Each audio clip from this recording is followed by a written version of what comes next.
I recently lifted the most amount of weight with a bench press than I ever have before, and this was coming out of a shoulder injury, a nagging rotator cuff injury that had been bothering me, and it was interfering with a lot of my workouts.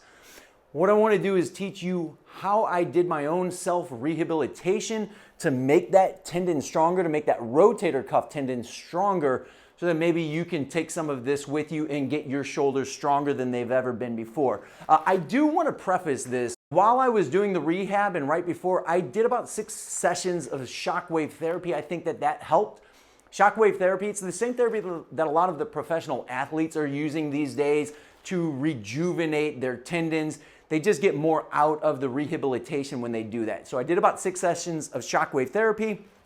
But a lot of the self-rehab that I just did at home, I used a band. The reason I use a band, because you can use dumbbells, there are a lot of weights that you can use, but a band's so easy to carry around and just do it. So I'd walk around the house and I'm playing with my kids and I'm just doing life things at the house, but I can just grab a band and do some rehab for 2 minutes and then set it down and go back to what I was doing before. Because, and here's the key, before I show you these exercises, for tendons, the key is frequency. You want to load these tendons as much as you can, as frequently as you can, meaning if you can do it 3 times per day, 3 different times per day, do this series and this set, I think you're going to get the most out of it. So let's get into the first exercise. And again, keep it in mind, this is for a rotator cuff. If you have something else going on with your shoulder, if you try to do these and you have pain, it seems like it's making it worse and you haven't been evaluated yet, maybe get an evaluation, find out what's going on with your shoulder. All right, so let's get into this. I use this band here. You can use, there's a lot of different bands out there, but the key with this one, the first one I'm going to show you is elbow straight, and you only want to come out 10, 15, 20 degrees. And then from there, I've got a lot of tension, and I'm using this hand here to almost pull this way, but I'm resisting the pull this way by keeping this here. Get as much tension as I can to where that's about as far out as I can go. And then I pulse. I do these little pulses. And sometimes I'll even pull this way here and pulse from this position here. I pulse about 15 times. Sometimes I'll do 20, sometimes 15. There's not like a magic number that you're going for. The idea is to really feel the tension and the strain in there, not pain. If you have a pain more than a 4 out of 10, this may not be the best for you. You just want to be like, oh, it's targeting the spots. Getting different angles are important. The tendon fibers, the collagen fibers, they're going at different angles. So we want to make sure we target as many angles as we can. So sometimes I'll take it behind my back here. I will usually wrap this around and hold here, but the same idea. And I'm tall in my shoulder here, and I'm doing about 10 to 15 pulses. And that's a decent amount of resistance that I have going on in here. So I pulse, I pulse, I pulse. Good posture. I'm not bending my elbow and doing this. I'm nice and straight at my elbow about 10 to 15 times. And then I shake it out. Usually what I'll do is maybe do a set there, shake it out for about 30 seconds, 60 seconds, somewhere in there. Then I'll hit the other angle. Now what I'm going to do is work the actual rotator cuff part that externally rotates my shoulder. Now I'm showing this here because a lot of people do this next exercise wrong. They do like this kind of a thing. It's a rotator, and it rotates. So we want to keep this elbow packed nice and tight in here. If you notice I keep doing this here, what you're going to do is get yourself maybe a little hand towel or something and keep yourself honest right in here. Because now you're going to rotate. As soon as you lift that up, it's going to fall down there. So we are going to keep that tight here, and I'm going to rotate. And I'm going to do those same little pulses. If you want a little less force and maybe get a fuller range, these are acceptable. And you'll see a lot of people do this in physical therapy. And I'll do this sometimes too. And the great thing about this is kind of getting both at the same time here. I'm getting both 10 to 15.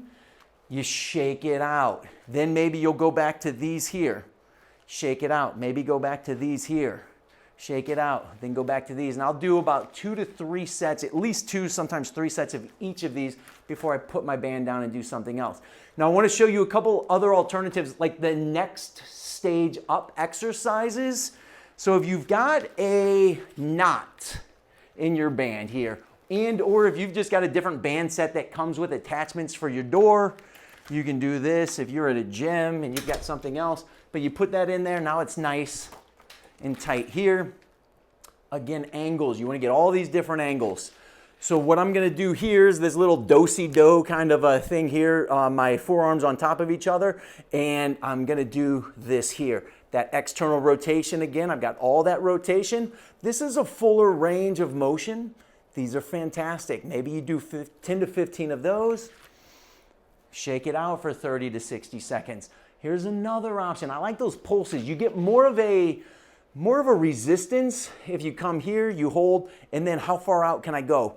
And you're just gonna go to the point that you feel like, ooh, that's hard to maintain and keep that good posture, and you could do some pulses here.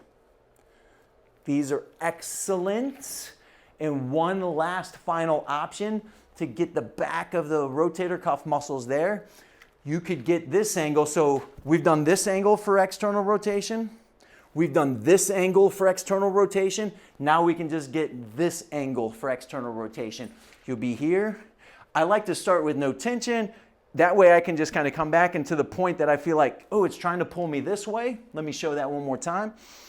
I've got no tension. That's gonna get me in that good position. Now I'm here, and now I can rotate like this here, 10 to 15 times. Again, if you have pain, don't do that one. Maybe do these other levels first, or you can do more of a, pardon me there, or you can do these here, kind of like this single arm Y. And it's gonna get really similar muscles back there. So those are some ways that you can develop a more resilient tendon. It takes time, minimum 3 weeks. So doing this frequently over and over again, minimum 3 weeks. And I say that because some people, their mindset is, oh, I tried that for a couple days and it didn't do anything. That would be like saying, I did dieting one time. I ate a salad, I did it for a couple days and I didn't lose any weight. So I guess that doesn't work. You got to be very consistent with doing this. One other thing to keep in mind, speaking of dieting, diet can be important. Too many sugars, too many heavy carbs for some people, what they call glycinate, that gets stuck in the collagen fibers, so that might be something that you want to consider, especially if it's something that's like this reoccurring tendon issue. And then functional movements, so finding specific other functional movements specific for you might be worthwhile. That's just beyond the scope of this video here. So I hope you got something out of that. As always, like my video, give us the thumbs up, encourage me to make more of these, leave comments below.